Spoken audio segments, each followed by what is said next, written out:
तो मैंने बोला यार ये आवाज आई, देखा तो मैं चोरी कर रहा था। ये बच्चा जो है हसन चौक के अंदर है और इस पे ये इल्ज़ाम है कि ये बच्चा घर में दाखिल होके इनके घर से चोरी कर रहा था और ये घर वालों की हाँ इन बच्चों का ख्याल रखना चाहिए ताकि अभी से ये उम्र में घरों में दाखिल होंगे, इस तरह की कार्रवाई करेंगे तो ये आगे जाके तो बड़े मुश्किलात पैदा करेंगे लोगों के लिए। तो भाई आप क्या कहना चाह रहे हो इसके लिए?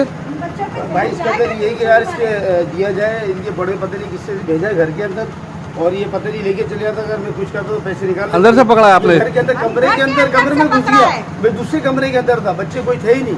अच्छा तो मुझे आवाज आई ऐसी हार्ड हुई, वैसी चला गया आवाज। ये देखें इन पे ये बच्चा है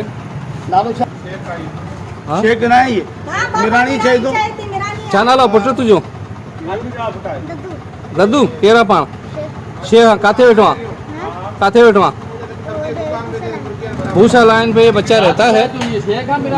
वालिदैन को इस हवाले से ख्याल रखना चाहिए ताकि ये जो है लोगों के घरों में दाखिल ना हो और ये चोरी होती है इन पे, ये इल्ज़ाम है इन बच्चों पे, तो ये इस पे ख्याल रखा जाए।